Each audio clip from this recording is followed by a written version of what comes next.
Well, good morning, Mike. Indeed, morning, it's a real. I guess everybody is just excited that the day has come, the 29th of May, that everybody's been expecting. It is finally here. Vera and I'm sure we're honored to be part of this. Absolutely, Yori.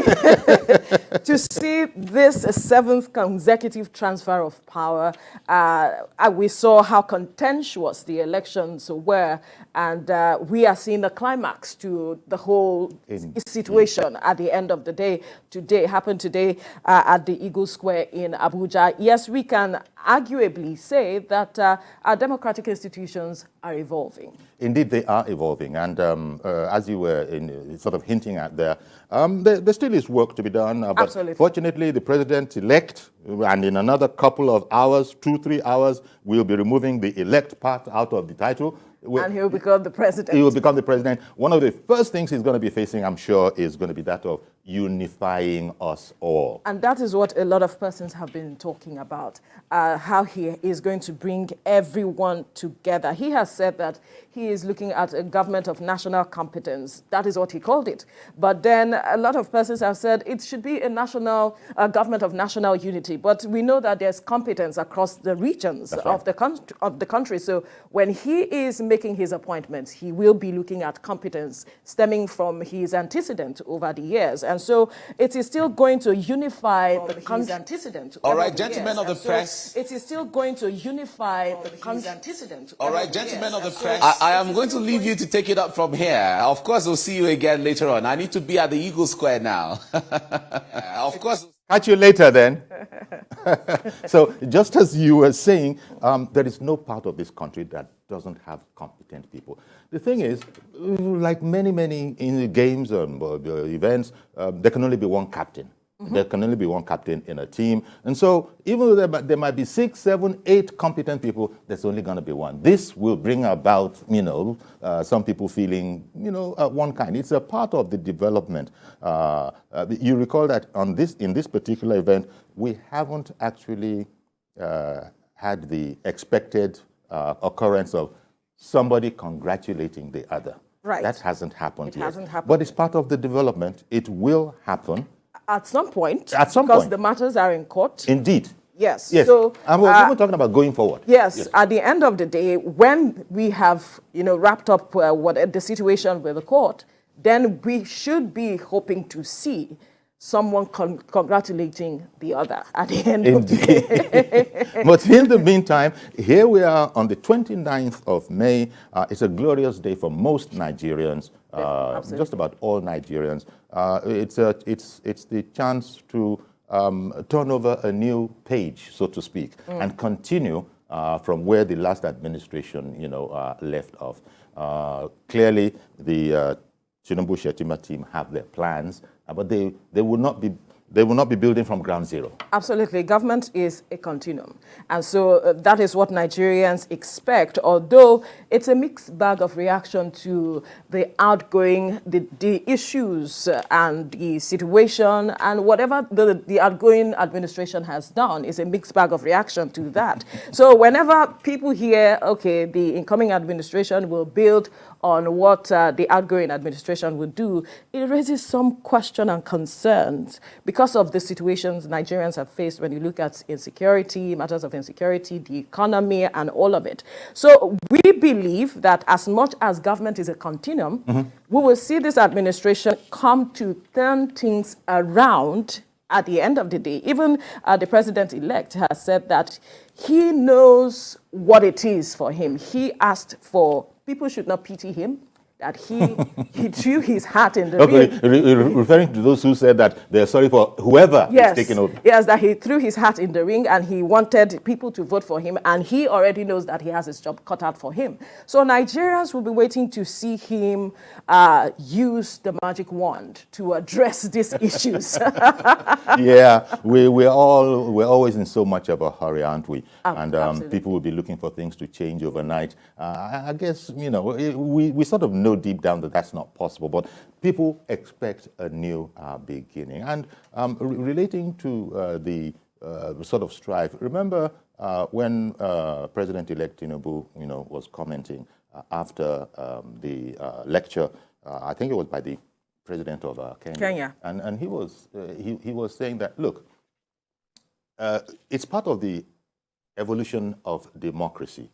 The majority will have their way, while the minority's position will not be in any way compromised. It will be allowed to air itself to the optimum. This is part of democracy. Absolutely. It will be pursued to the logical conclusion, yes. and at the end of the day, it will be seen that we are developing. This is the nature of democracy anywhere in the world. Absolutely, absolutely, and we are on track with that. I would say so. But the challenge is how we manage our emotions through it all. That is the concerns that a majority of persons have. Recall that we talked about how contentious this was. We had politics of identity in the course of the election and all of it. And there are conversations around how we need to win ourselves off those kinds of conversations, profiling people, and seeing that we move forward, we improve on our democracy. What are the lessons we have learned at the end of the day with the 2023 elections? If we say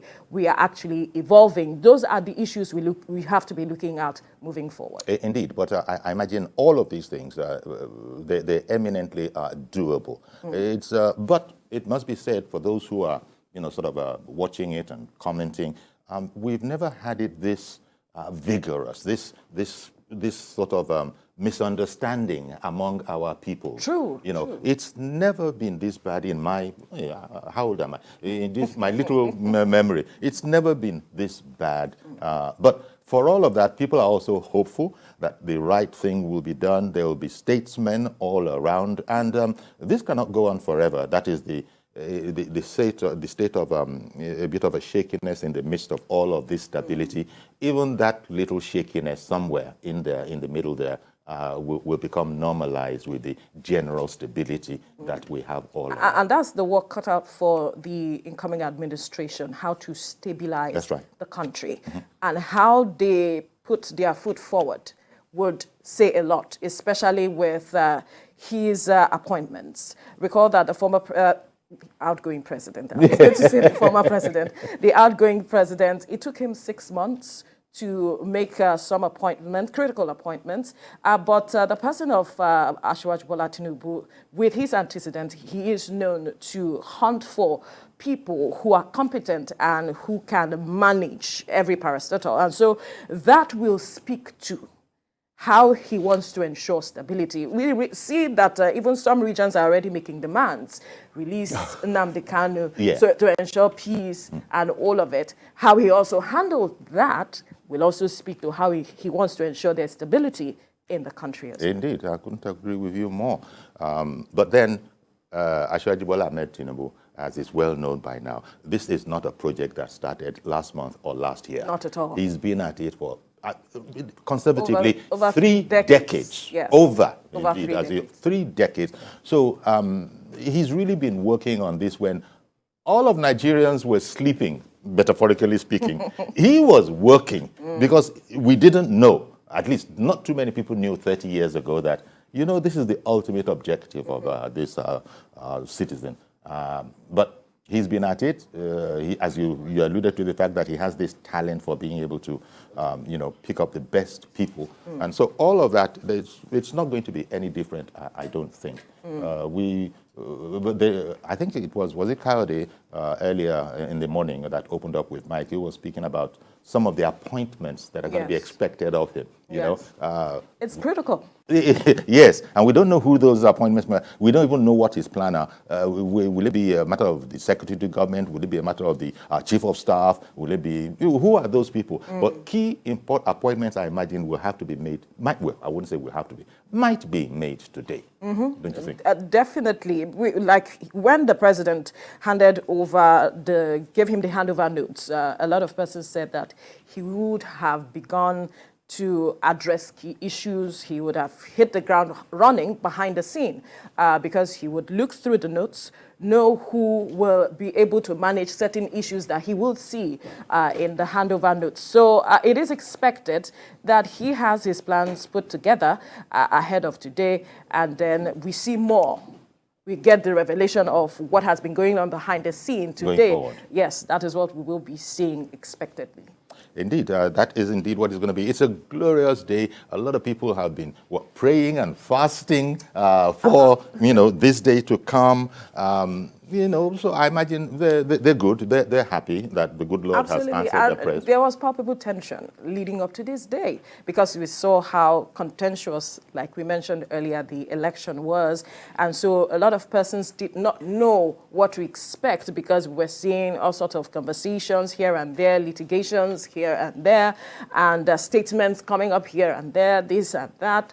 But at the end of the day, the judiciary is playing its role to ensure that there is some peace and stability in the country ahead of today, which they have done. And moving forward, we hope to see them also intervene, so to speak, at the end of the day, when all the matters are settled at the courts. The other thing, of course, yeah, Veronica. The other thing is that when you just look at the number of citizens of the world, leaders of the world, that have made a beeline for Nigeria, that is heartwarming. Absolutely. It's really across the African continent, beyond the African continent. In fact, somebody, you know who it is, somebody landed with the biggest plane ever. I think it's something called a Boeing 767. You people that always flying would know that better than me. So it just shows the wide acceptance. The wide acceptance. Right. Following the declaration of the Independent National Electoral Commission that all conditions have been satisfied, and the winner, we have a winner, is, Bola Ahmed Tinubu and his running mate, So the day has come. It's a day a lot of people have prayed for, and I guess a sort of slightly religious overtone. We are happy this day. It's the Lord's Day. This day has come, absolutely. And we're very happy in it. Okay. Vero, we can't have it to ourselves, but we do have an expert joining us now. Our friend who is of the University of Lagos, Kayode Ezuola, Associate Professor of Political Science. Kayode, good morning to you, and thank you very much for coming on. Good morning. On this auspicious day. At least that's the way some of us see it. Absolutely. A very special day. Right. A special day. And when you look, what does it say to you, Kayode? The number of dignitaries, the sheer number, what does that say to you? I mean, people had to come, but when you look at the sheer number, there was hardly a break for our foreign affairs correspondent. Just as you noted one, another one had landed, another one had landed. What did all of that say to you? Well, for me, it speaks to two things. One, Nigeria is very important, not only to Africa, but to the world itself. The world is keeping Nigeria on watch. I think the second dimension is that the president himself, president-elect himself, of course, it will be for another 3 hours, it's going to be like that. It signifies a reaching out tendency, in this approach. People don't just come for your inauguration. They must watch your disposition, your body language before they start turning it, because it's a very delicate diplomatic situation. So, one, Nigeria is important to the world, much more than we think. And the second is that there's a semblance of the intention to reach out more to the deeper world on the part of the president who will be president in a few hours. Indeed.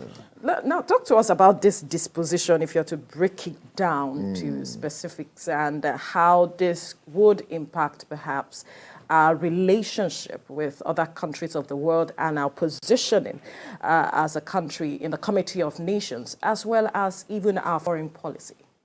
Definitely it will. If you look at Asiwaju, is somebody whose politics you can trace from the beginning down to where he is now. You may not like him, but what you will not deny about him is his ability to shop around across cultures, across nationalities, for the best people he considers as those who can do the work. I think he carried that into the national level when he came out, to signify his intention. You could see his consultation deliberately done. You could see his spread of acceptance. And if this is so at the national level, it is now going to snowball into the international level. The world of today is where nobody is an island. You just have to relate with countries. And what we don't know is that in most cases, this relationship is more personal than official. Right. The official is what you see on the pages of papers, perhaps on the screen of television, but the person involved in the touch, in the contact, in the discussions, in the negotiations, speak volume to the end result that you're going to get. So it speaks to a glimmer of hope on the part of Nigeria in terms of better understanding by the international community, acceptance, economic cooperation, diplomatic resolutions, unlike probably what you saw in the past 4, 5, 6, 7, 8 years, which appears to be a very rigid-minded person who thinks, I've done it, whatever it is, live with it. I think it's going to be a bit different from the body language of the president to be sworn in a few minutes. Indeed, that is so. Now, a lot of people, one thing that a lot of people have been talking about, maybe I'm jumping kind of a bit here, the foreign policy of Nigeria. People are going to be looking forward to see what indeed this administration will be rolling, especially President Tinubu, as he will be known in another few hours. What would his foreign policy look like? Are you satisfied, Kadi, that we've put as much emphasis as we can over the recent years on this aspect of governance? Position of Africa, of Nigeria vis-a-vis foreign policy? Yeah, Nigeria has always been the big brother of Africa. That is the philosophy, of our foreign policy. That's the philosophy. And so when you see it at details level, you see a country that tries to absorb sometimes insults, sometimes odd things to be able to speak as the center that it's supposed to be. That has paid off a lot diplomatically. As a matter of fact, but for that approach to international relations and diplomacy, the image of Nigeria around the world will have been much worse than it is today. But I don't have statistics, but all I can say is that because Tinubu appears to people, including me, as somebody who demonstrates understanding of the issues at stake across the world, appears. You don't know people's mind. I don't know how he's going to form his cabinet and all that, but that's the image that we have from the pedigree, from the speeches. So because he appears to be somebody who understands issues at stake, both locally and internationally, we expect that big brother philosophy of diplomacy to snowball into rewards for us, because hitherto it has not snowballed into much reward for Nigeria. And for Why do you think it's so? What did we not do correctly? Well, there are 1,001 things. As I said, as I said before, in political relationship, the person really matters. And I'm speaking from behavioral point of view. Institutions run, but those who run the institution do a lot to color the institutions and, of course, give it perception to the outside world. What we have not done well in the past will be traced to the doing and undoing of those at the helm of affairs. I'm running away from being personal this time. Why is that? What we should now do is take advantage of this situation, the seeming acceptance, the popularity around the world, to put things right. How do we take advantage of that with this incoming administration? You've mentioned something that is critical, because the image or the perception of Nigeria's image across the world is not as satisfying or good, if I may use that word. Not at all. And so that has to change. Now, you've mentioned something. We need to take advantage of this acceptance. How do we take advantage of this to launder our image and also benefit from the relationships? Yeah. Build your cabinet and let it reflect those who have the capacity to do so. If you build your cabinet and what we can see is clannishness, if you build your cabinet and what we can see is my cousin, my uncle, or my former business partner, even if you have the wisdom of Solomon, you are going to go back the old way. So the how for the incoming president is to shop around. And I said it when I started that in his character, so far, he has a pedigree to follow. Yes. You know, I'm not here to campaign for it. The campaign days are over. Over anyway. But he has a pedigree to follow. Indeed. Like him, hate him, what you cannot deny is ability to nose around and fish the best people to do whatever at any point in time. So I'm now saying that the best way that he has started, he should continue. He should look around across Nigeria, irrespective of tribe, language, religion, ethnicity, what have you. Fish out experts who can do the work, okay, in terms of economy, in terms of policy, in terms of international relations, domestic affairs, name it. We're going to get the results. Indeed. And I sort of almost can stick my neck out and say that that is exactly how it's going to be, because you've touched on the man, his specific talent in that regard. And I have no doubt, because, well, the area of concern, there are people who are saying that, well, yeah, he's made his chops in Lagos, but Nigeria is more than Lagos. You hear that a lot. But I believe that as in Lagos, so it'll be in Nigeria. It's the template, it's just that it's on an enlarged scale. I think I share your belief. If anybody thinks Nigeria is different from Lagos, the person might not be very realistic.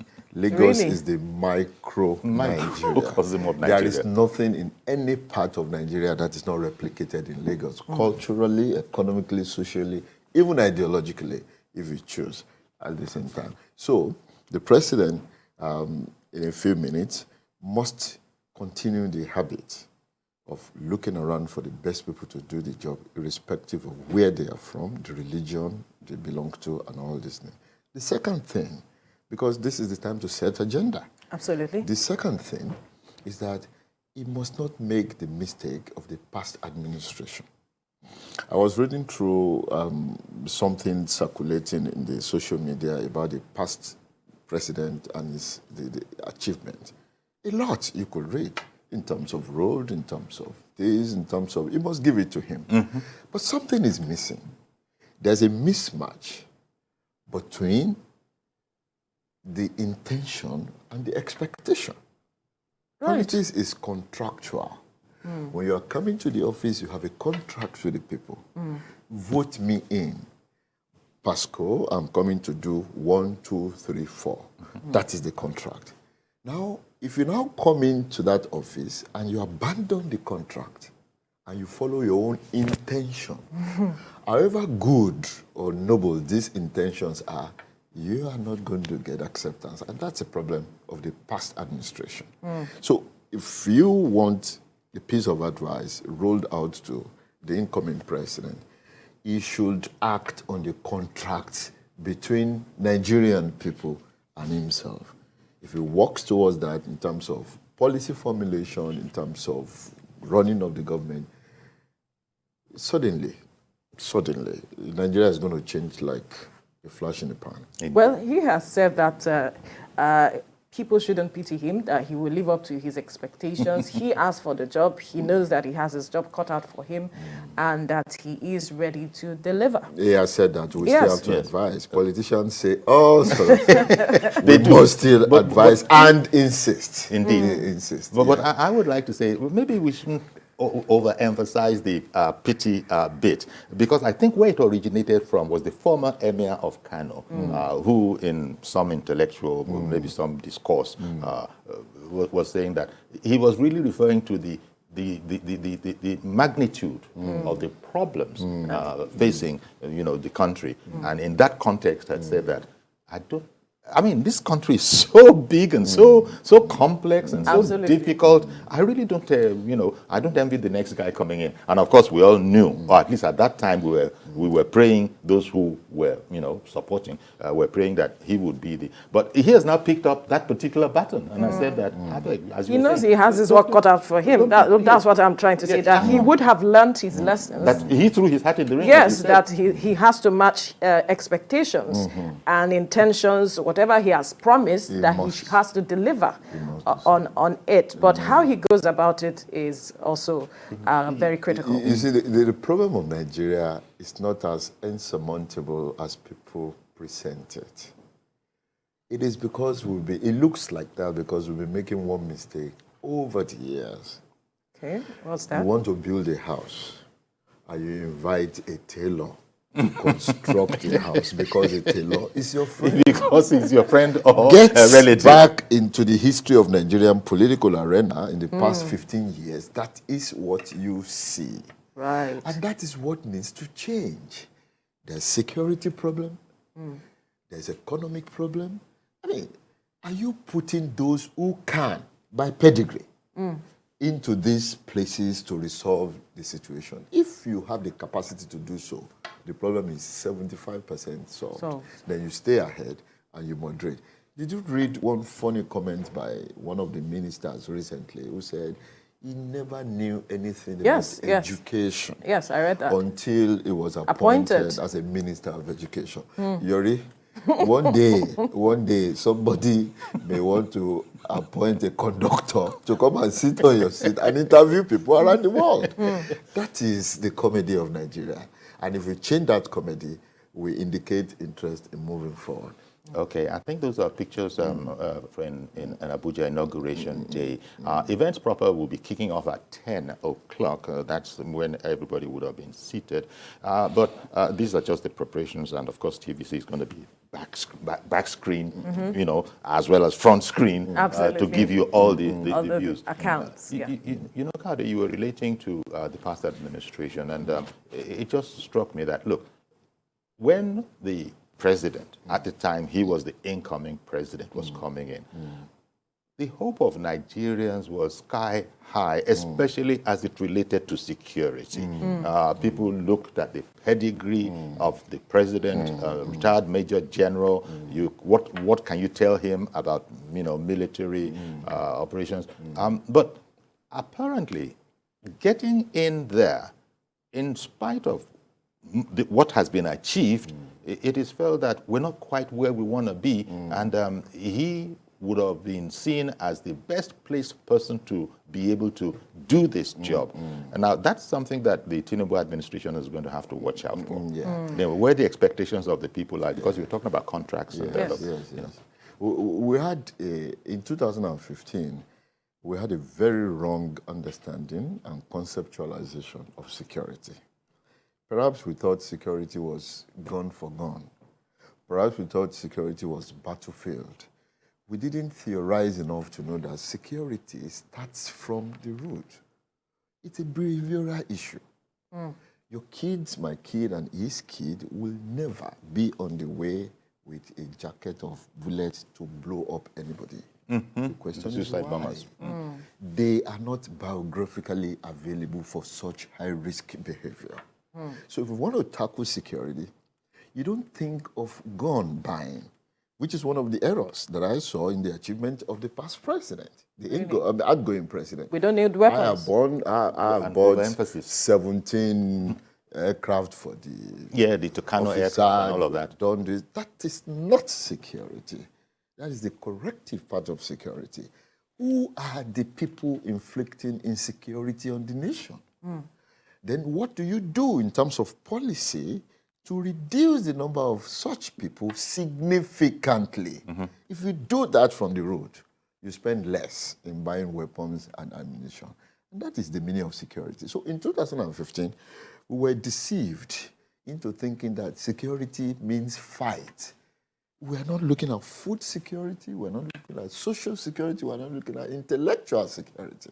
And that is why we got to where we are. So the new approach that the new government needs to adopt must be holistic. You don't cure malaria by just taking paracetamol to address the headache. While you take paracetamol to address the headache, you must tackle the pathology, the plasmodium. What is the plasmodium in this case? It is the society. If you have a country where you pay soldiers 35,000 naira per month, and then you have an organization that promises to pay 180,000 per month, it is only rational that a youngster on the road will be more loyal to that organization than to your own state, as it were. If you leave children out of school, and if your social security system is not so strong that people live without hope. So as Nigerian army recruits soldiers to defend the state, okay, the society is recruiting more soldiers to join those who will attack the state. So security is not fighting. Security is not gone. Perhaps you need the gun, perhaps you need the jet fighters at the top level, but kick it from the road. When people live well, they will not be available for high-risk behavior. That is not to say there will be total elimination of crime, but it will then become an abnormal behavior that will make you raise the question, what attracts you to this? Exactly. But as it is now, everything attracts people, not only to crime, but also series of illegitimate behavior. How do you tackle that? It's a matter of policy. Indeed. And sorry, go ahead. No, finish, because I am looking at this matter from a different perspective. Yeah. How do you address those who are agitating in the Southeast? How do you address the farmer header crisis, perhaps in the North Central? Is this also about behavioral issues? Definitely. Is that a pathology? Definitely. How do you address, yes, we know the Northeast with banditry, kidnapping, and all of it, because these are peculiar issues to the region. They are peculiar, but I insist they are behavioral issues. If you go to Mile 12 or a typical market in Lagos, or say Computer Village, you see how ethnic groups and their representatives coexist peacefully in doing their businesses. Perhaps the owner of the shop is an Igbo man, the sales girl will be a Yoruba person, and the man who packs the goods in the night and closes the shop is an Hausa person. They don't fight. You know why? Their economic interests are not threatened. Ethnicity simply refers to identity. It should not snowball into crisis and conflict, except and until your identity, your economic interest is threatened. If you look at Aguleri-Muleri crisis, Ife Modakeke, the same answer you are going to get. Therefore, those who are agitating are not agitating because they are of this ethnic group and they hate this ethnic group. They are saying that within this system, I am short paid. My economic interest is threatened. Therefore, I begin to crack my problems, and I now see that it is because I am of this ethnic group that this is happening. So it's an explanation. It's not the reason, as it were. So if we institute a polity in which people don't even remember where they are from, in terms of the appointments you give, in terms of distribution of resources across the nation. You have a president whose idea is to situate all instrumentalities of security in one geopolitical zone of the country. You threaten the other person economically, socially, and psychologically. Really? That's when he begins to say, it is because I'm of this identity. Indeed. I am not of this I'm identity. not getting a so fair share. when we do the right thing, who tells you you don't have ethnic and religious divisions in other countries? A country as small as Benin Republic has close to 63 ethnic groups. It's not up to 12 million. Exactly. Burkina Faso has close to 85 ethnic groups. It's not up to Lagos. So people think Nigeria is the only complex. It's not so. It is because they have a lot of structures with which they manage their ethnicity and their diversity. That is the way to go at now. You know, well, indeed. Let's for a moment cut back to Abuja Eagle Square, where our man Ayodele Ozugbaku is standing by to find out what exactly. Good morning to you, Ayo. Good morning, Ayo. So, over to you to find out what can we expect from Eagle Square today. Of course, we know the big deed is going to happen, but tell us about it. Expect from Eagle Square today. Of course, we know the big deed is going to happen, but tell us about it.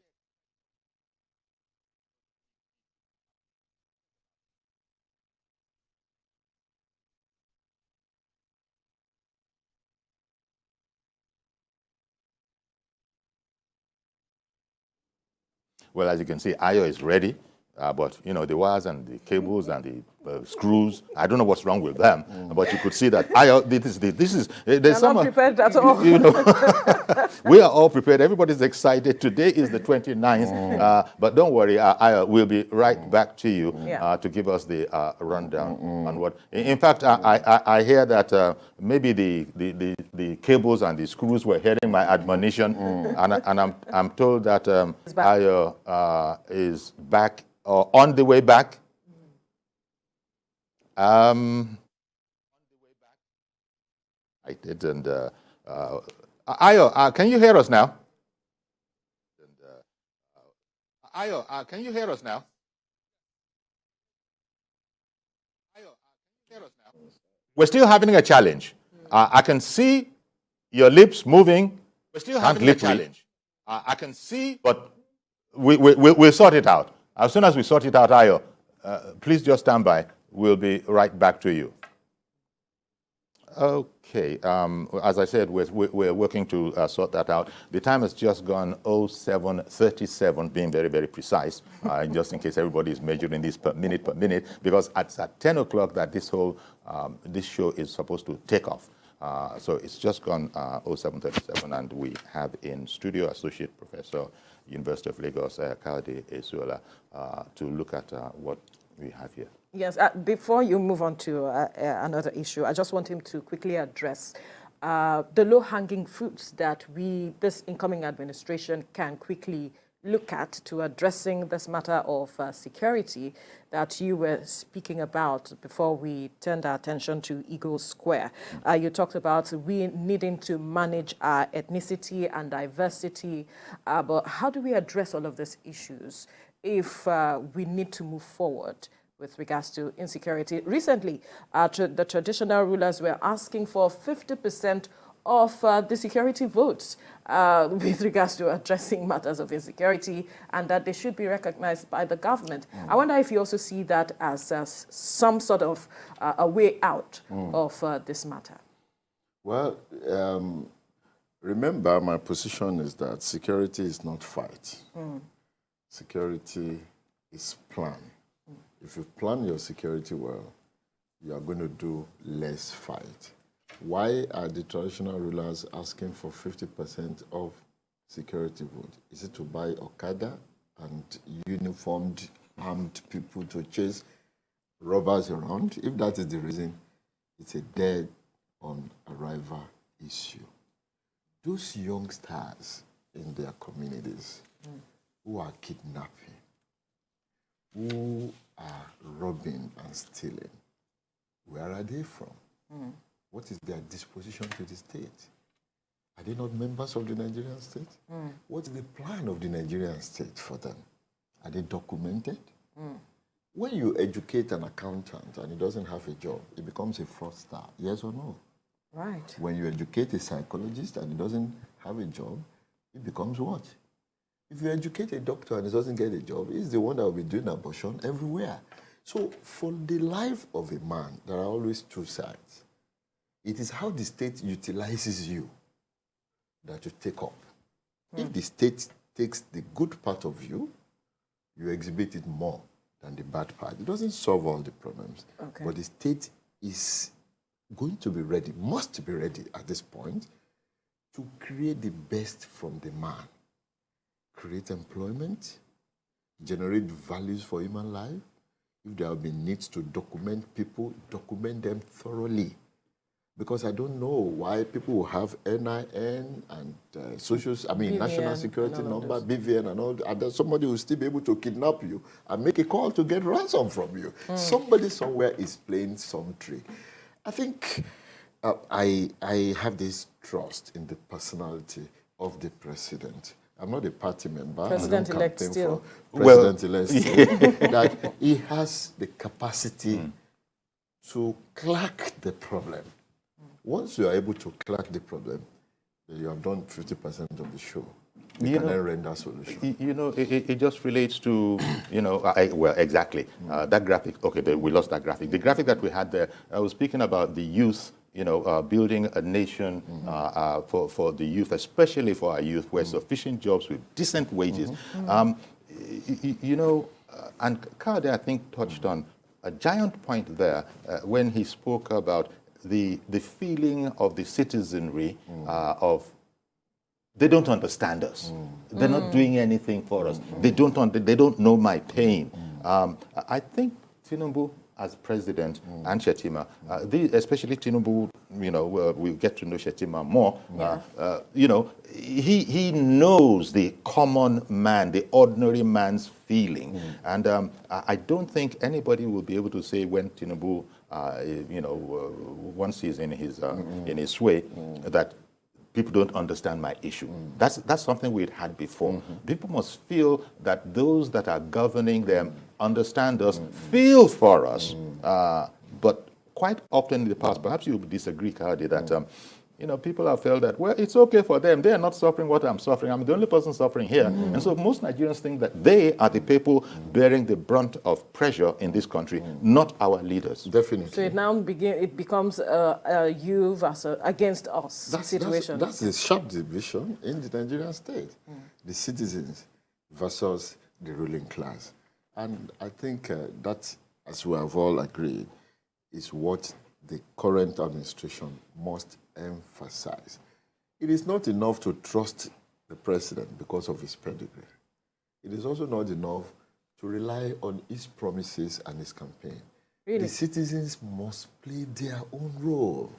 Come on, there's a proverb in Yoruba which says, "Ishu atenumoro ki jono." If you put your yam on fire and somebody is watching it for you, if you keep quiet, it's going to burn off the stove. But keep saying, remember the yam is on fire. Remember the yam is on fire. Eternal vigilance is the price of development. We cannot just go to bed and say, we trust Tinubu, he has promised.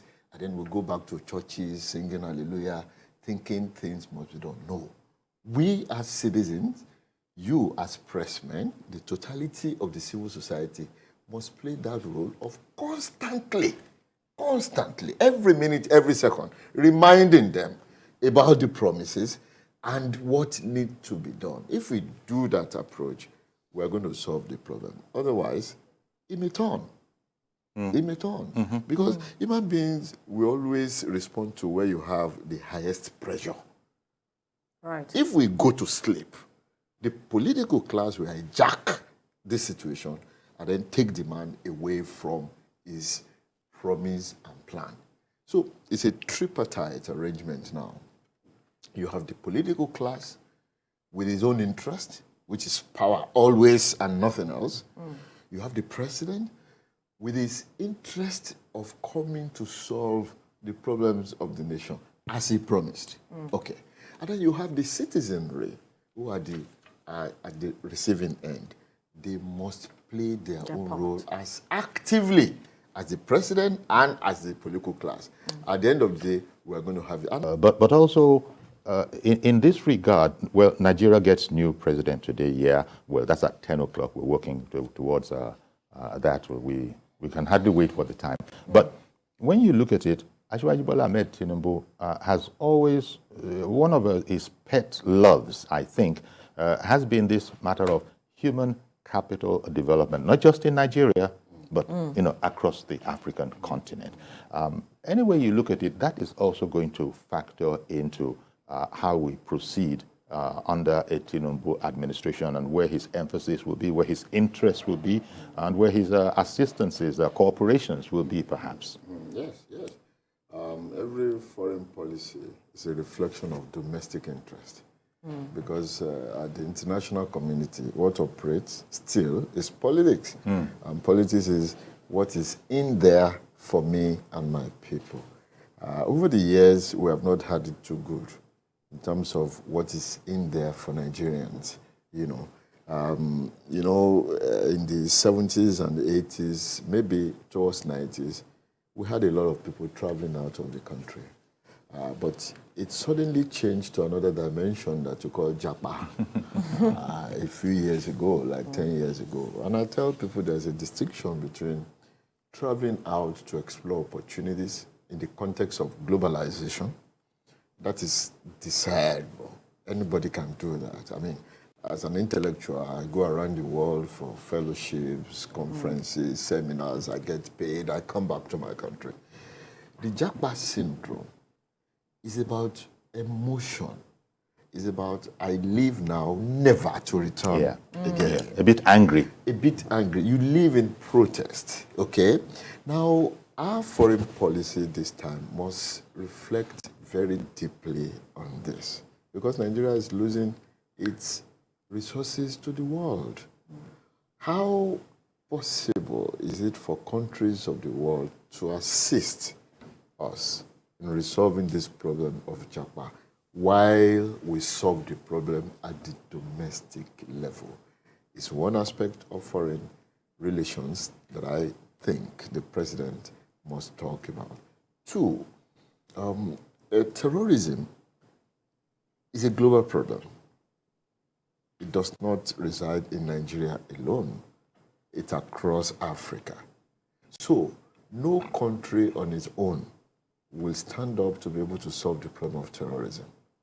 To what extent are we going to rework our foreign policy frameworks to liaise with nations of the world that are sincere with us towards assisting us in addressing the issue of terrorism?